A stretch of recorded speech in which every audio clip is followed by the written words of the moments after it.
living with us, was diagnosed with Alzheimer's 7 years ago. She's 92. My sister was diagnosed with Alzheimer's last summer. So as you know, 5.8 million Americans live with Alzheimer's or related dementia at a cost of $290 billion, and it's anticipated by 2050 that 14 million Americans will have Alzheimer's at a cost of $1.1 trillion. We're on track to bankrupt Medicare and Medicaid. And I understand after 14 years of being a caregiver what it's like, you know, mentally, emotionally, socially, physically, and financially for families all across the country. And lastly, when my sister's given medication therapy, she's going to be given the same medication Ken was given in 2010, the same medication that came to market in 1996, 23 years ago. So what will you do about this public crisis, the potential bankruptcy to Medicare and Medicaid, and to get Alzheimer's the attention it deserves and needs? Yeah. Thank you very much for taking my there's question. a lot of problems we have. Obviously, as our baby boom generation ages, we're going to have a lot of Alzheimer's patients, and we do not have the infrastructure to meet their needs today. We don't have enough home health aides that are going to be needed for 24/7 around-the-clock care. So we need more young people to look at healthcare as a profession, but we also need to pay them the minimum wage. Absolutely. Did you know that home health aides are excluded from federal minimum wage requirements? It's outrageous. So we need to make sure that people who are in the healthcare industries will be paid fairly. We need to raise the minimum wage so it's actually a living wage. We need to index it to inflation so that it actually keeps up with the cost of things.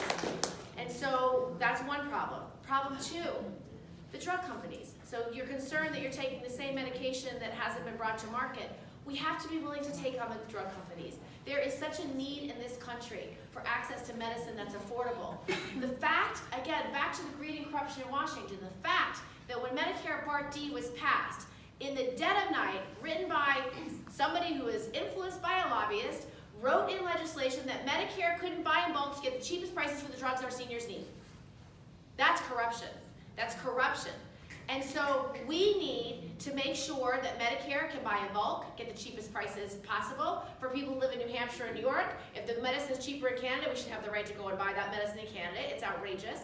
But we also need to hold the drug companies accountable because they have such a grip on access to drugs. And unfortunately, when whether it's private equity or whether it's people who are consolidating the market, when they buy a drug company that might have one cure or have the best leading drug, they'll raise the price. So the spiking of the prices of the drugs our families need to survive is outrageous.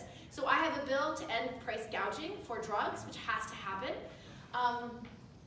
And I also think we need to fund the NIH. We need to fund cures. We actually need to fund translational research. What that means is the research, basic research is super important, but also translational research, which is the research that's done to find cures, to actually solve the problem.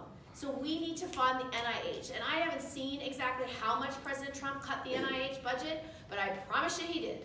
And it's did he how much, do you know?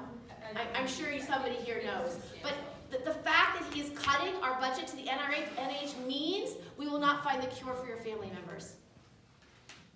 So we need more accountability, more oversight. We need to get rid of President Trump. We need to get rid of his cronies. And we need to take on the corruption in Washington that makes it hard for us to protect our families.